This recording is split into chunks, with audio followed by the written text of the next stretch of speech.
तो आज हम लोग जिस टॉपिक के ऊपर बात करेंगे वो टॉपिक है एल्कोहल। आपको पता है कि हम लोग अपना एल्कोहल स्टार्ट किए थे बीएससी लेवल का। थोड़ा इसमें एडवांस हम लोग बातें पढ़ते हैं। तो इसमें हमने आपको पढ़ाया था विक्टर मेयर टेस्ट तक पढ़ लिया था हम लोगों ने। मतलब एल्कोहल में डिस्टिंक्शन कैसे करते हैं, प्राइमरी सेकेंडरी टर्शियरी एल्कोहल को कैसे पहचानेंगे, कैसे सेपरेशन पढ़ेंगे, ये सारा चीज़ हम लोगों ने सीख रखा है। इसका वीडियो भी यूट्यूब पे अपलोड हो चुका है। अब हाँ, ये थोड़ा सा गैपिंग हो गया क्योंकि आपको पता है कि अभी एनडीए का एग्ज़ाम चल रहा था, तो बहुत सारे बच्चों ने एनडीए का एग्ज़ाम दिया था और उसमें बहुत अच्छा टॉपिक पूछा था, तो क्वेश्चन फंसा भी था बहुत सारा। तो अभी तो उसका एग्ज़ाम आने में टाइम है, तब तक हम लोग बीएससी वाला अपना जो बचा हुआ था सिलेबस उसको कवर करेंगे। तो आज के इस एल्कोहल वाले टॉपिक में हम लोग दो टॉपिक के ऊपर बात करेंगे और बीएससी लेवल में इससे क्वेश्चन कन्फर्म है कि पूछा जाता है। और सबसे बड़ी बात यह है कि जो क्वेश्चन पूछा जाता है, एक तो एल्कोहल के बॉइलिंग पॉइंट से रिलेटेड पूछा जाता है और दूसरा डिहाइड्रेशन ऑफ एल्कोहल पे एक मैकेनिज्म आया करता है कि आखिरकार एल्कोहल का डिहाइड्रेशन हम लोग कैसे करते हैं। इस टॉपिक पे भी क्वेश्चन पूछा करता है और इसको जानना भी एकदम कंपलसरी है। तो इन्हीं दो टॉपिक के ऊपर आज हम लोग डिस्कस करेंगे। तो उसमें से पहला हम लोग का जो टॉपिक रहेगा वो रहेगा बॉइलिंग पॉइंट ऑफ एल्कोहल। जरा इसको हम लोग डिटेल में आज समझने का कोशिश करेंगे कि एल्कोहल के बॉइलिंग पॉइंट से हम लोग क्या समझते हैं। बॉइलिंग पॉइंट ऑफ एल्कोहल, आखिरकार क्या है ये एल्कोहल का बॉइलिंग पॉइंट। पहली बात कि किसी भी कंपाउंड का बॉइलिंग पॉइंट कैसे वेरिएबल होता है, कैसे वेरी करता है। बॉइलिंग पॉइंट के केस में सबसे ज़्यादा रिस्पॉन्सिबल जो फैक्टर होता है वो होता है हाइड्रोजन बॉन्डिंग का। आखिरकार ये हाइड्रोजन बॉन्डिंग क्या होता है, तो आप लोगों ने केमिकल बॉन्डिंग वाले चैप्टर में पढ़ा होगा हाइड्रोजन बॉन्डिंग के ऊपर।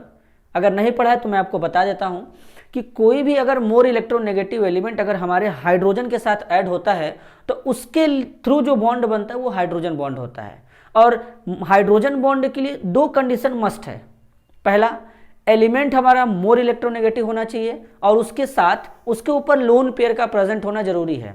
और हाइड्रोजन बॉन्डिंग एक टाइप का इंटरेक्शन होता है इलेक्ट्रोनेगेटिव एलिमेंट और हाइड्रोजन के बीच में। इसको डॉट लाइन से रिप्रेजेंट किया जाता है और ये टू टाइप्स का होता है, इंटरमॉलिक्यूलर हाइड्रोजन बॉन्डिंग और इंट्रामॉलिक्यूलर हाइड्रोजन बॉन्डिंग।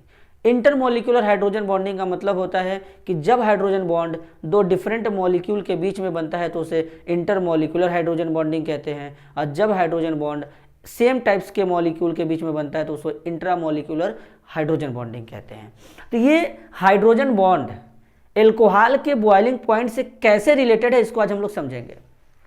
तो जरा समझिएगा, एल्कोहल के अगर हम लोग बॉइलिंग पॉइंट के ऊपर बात करेंगे,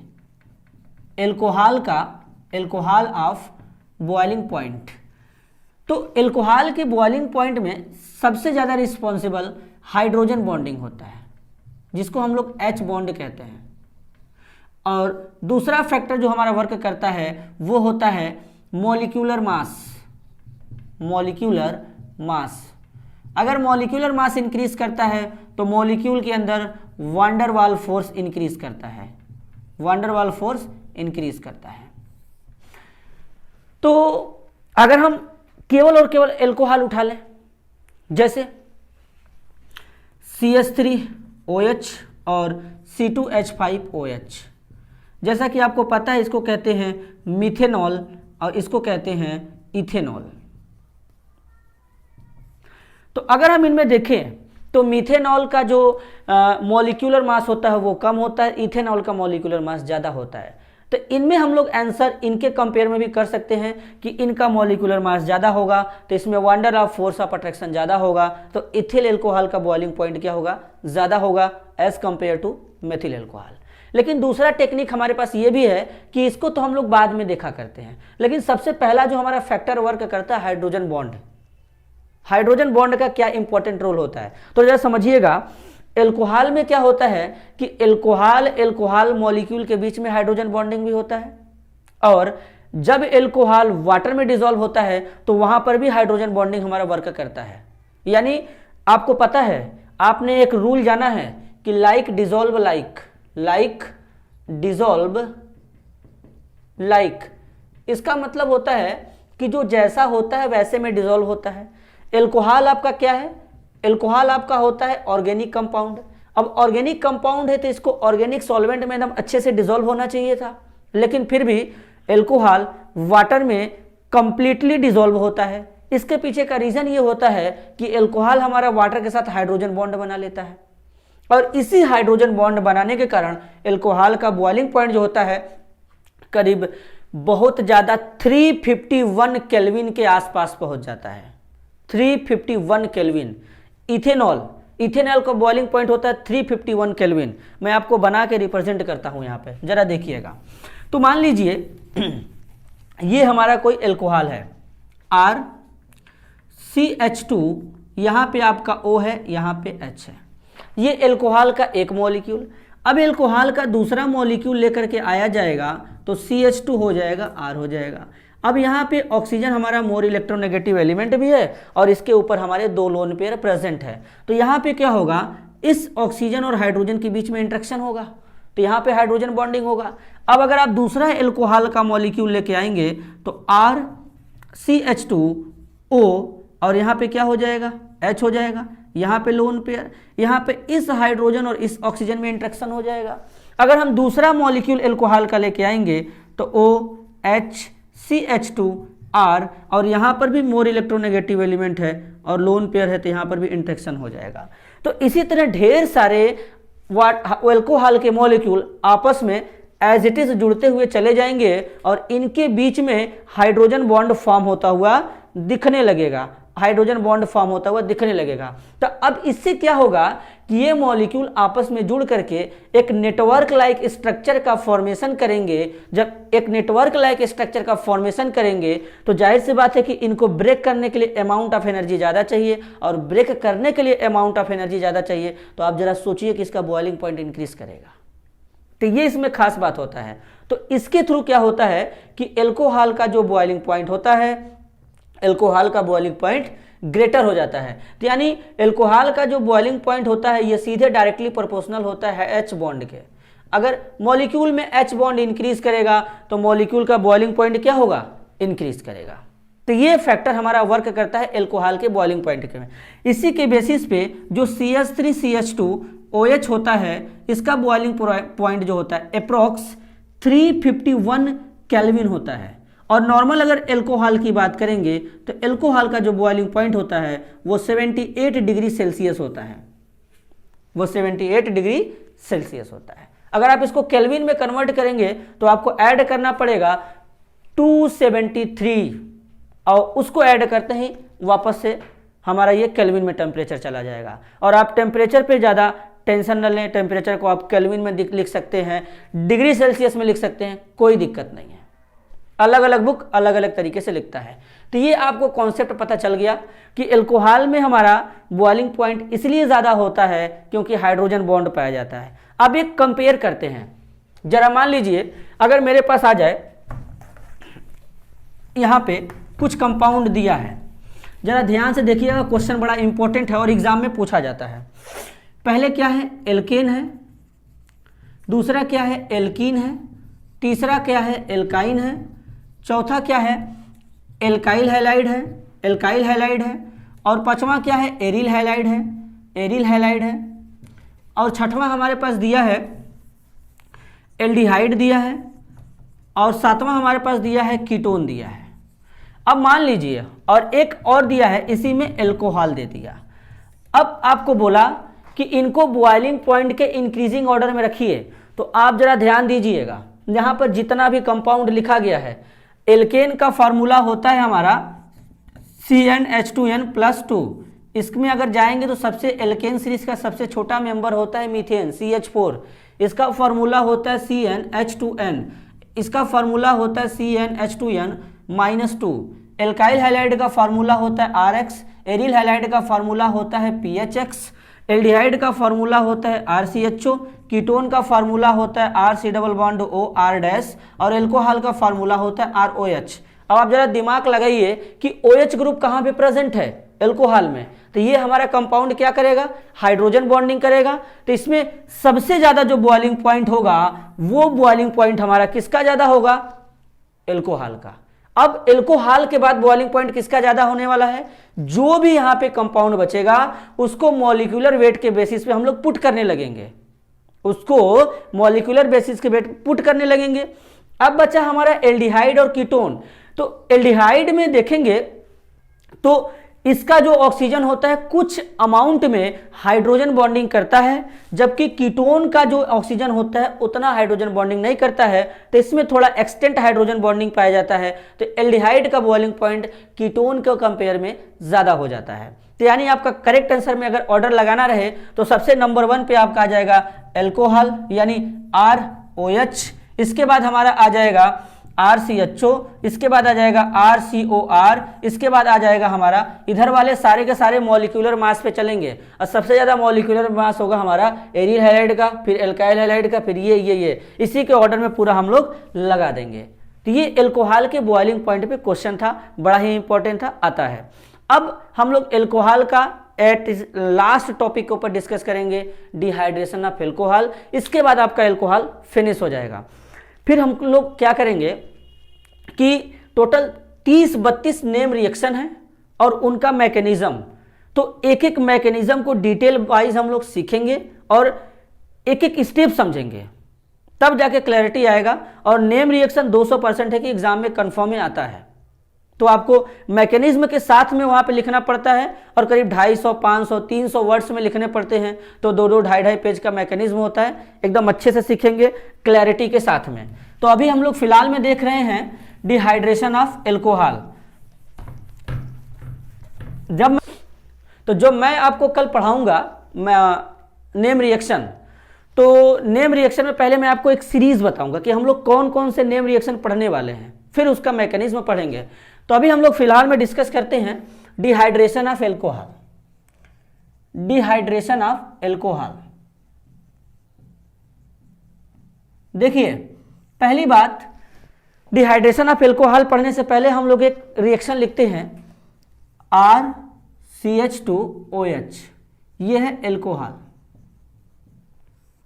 उसके बाद यहां पे हम लोग लेते हैं सल्फ्यूरिक एसिड H2SO4 और यहाँ पे टेम्परेचर हमारा 430 केल्विन के आसपास होता है और करीब डिग्री सेल्सियस में ये जब भी रहेगा हमारा आपका अप्रॉक्स 100 रहेगा, ठीक है, या 140 डिग्री सेल्सियस।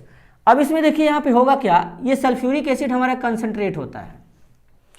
हालांकि सबसे ज़्यादा क्वेश्चन एल्कोहल के डिहाइड्रेशन से ही आते हैं और सारा का सारा रिएक्शन अभी हम लोग डिस्कस करेंगे, लेकिन अभी हम लोग एक मैकेनिज्म सीख लेते हैं।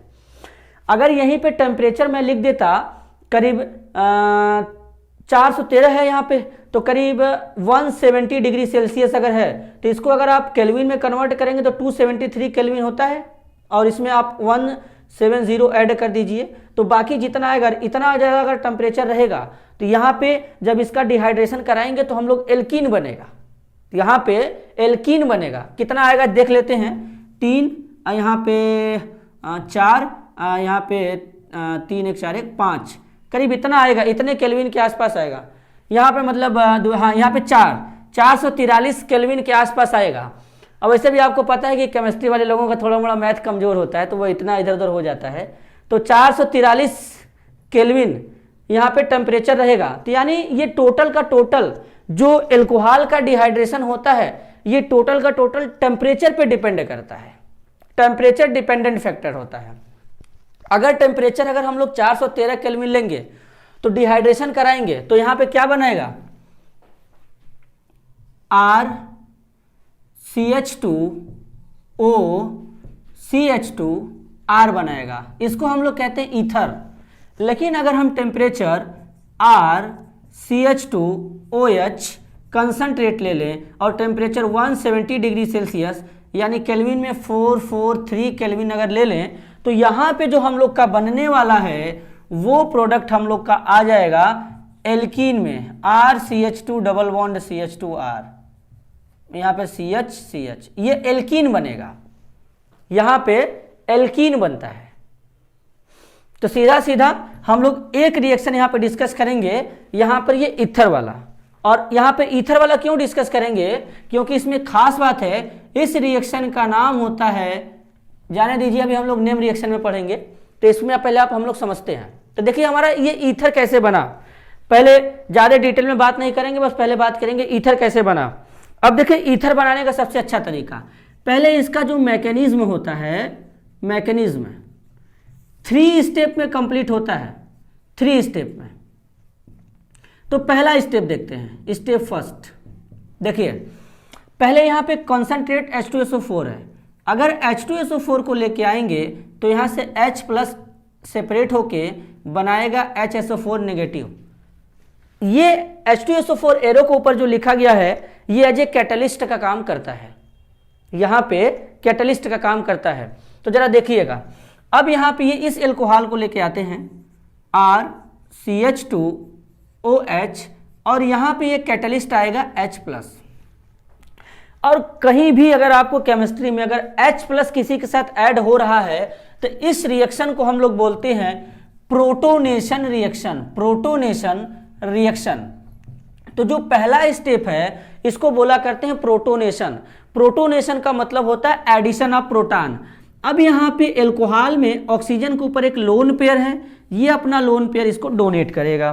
तो H प्लस के पास तो 0 इलेक्ट्रॉन था, तो ये जब ये 0 इलेक्ट्रॉन था तो यहाँ पे अब क्या हो जाएगा, ये दोनों इलेक्ट्रॉन इसके साथ आके बॉन्ड बना लेंगे और ये पॉजिटिव चार्ज कहाँ पे आ जाएगा, ऑक्सीजन के ऊपर, यानी RCH2O और यहाँ पे क्या है H है और एक H इससे के साथ और जुड़ जाएगा और प्लस चार्ज आ गया, ये प्लस चार्ज आ गया।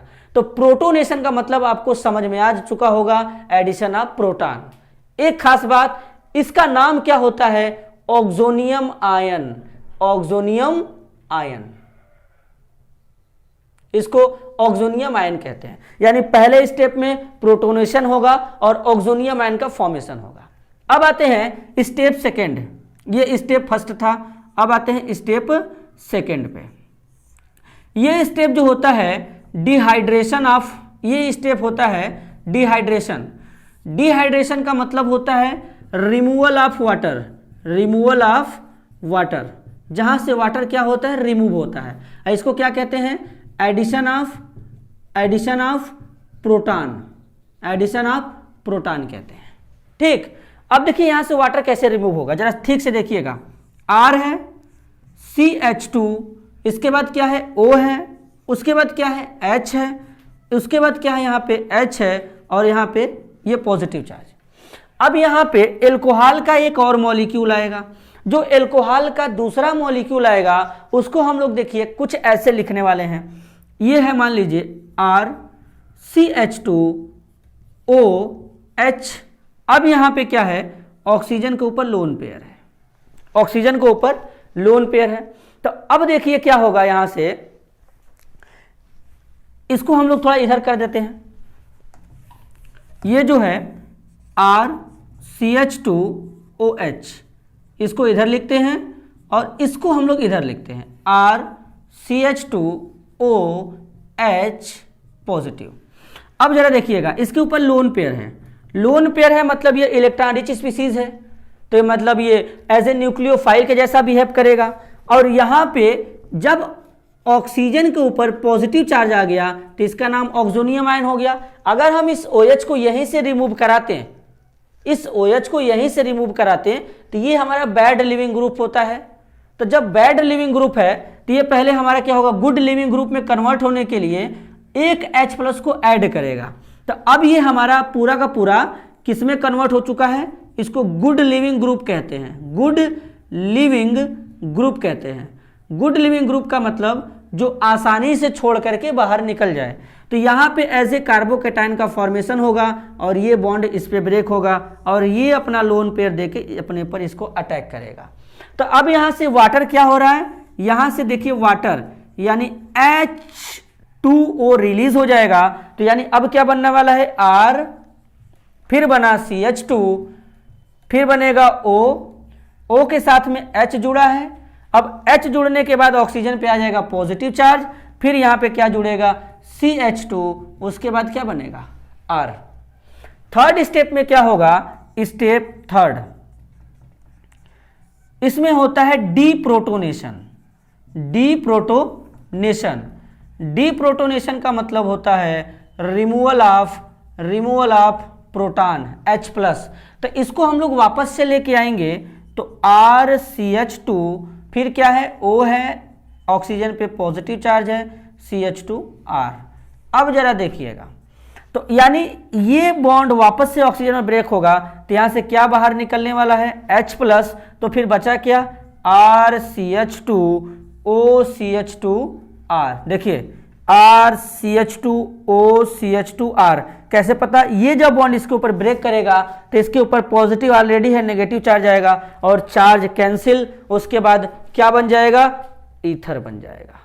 ये बन गया आपका ईथर, जो ऊपर हम लोगों ने लिया था वही बन गया। इसका मतलब एल्कोहल कितने मोल लेना था, 2 मोल लेना था। ये आपका एक करेक्ट मैकेनिज्म होता है। पहले अगर कहीं भी बैड लिविंग ग्रुप रहेगा तो बैड लिविंग ग्रुप को हम लोग क्या करते हैं, गुड लिविंग ग्रुप में कन्वर्ट करते हैं। और गुड लिविंग ग्रुप में कन्वर्ट करने का सबसे अच्छा टेक्निक ये है कि इसका प्रोटोनेशन करा दिया जाए। प्रोटोनेशन का मतलब एडिशन ऑफ प्रोटॉन, डीप्रोटोनेशन का मतलब रिमूवल ऑफ प्रोटॉन, डिहाइड्रेशन का मतलब रिमूवल ऑफ वाटर। तो ऐसे केमिस्ट्री में बहुत सारे वर्ड होते हैं जो यूज किए जाते हैं, तो इन सब का भी मतलब मैं आपको एक दिन बता दूंगा कि बारी बारी से इनका मतलब क्या होता है। डीप्रोटोनेशन अभी जो आपने देखा, तो इसे डीहैलोजिनेशन, ऑक्सीडेशन, ऑक्सीडेशन, रिडक्शन, इस टाइप्स के नाम का मतलब क्या होता है ये भी हम लोग समझ लेंगे। तो आपको ये मैकेनिज्म पूरे अच्छे से क्लियर हो गया होगा। इसी मैकेनिज्म को कहते हैं डिहाइड्रेशन ऑफ एल्कोहल। तो अगर आपके एग्जाम में आता है तो ये करीब आपका 10+ मार्क्स में या 10 मार्क्स में रहेगा। तो हमारे अनुसार मतलब आपको ये वीडियो समझ में आ गया होगा। तब तक हम लोग कल नेम रिएक्शन के ऊपर बात करेंगे। तब तक के लिए धन्यवाद।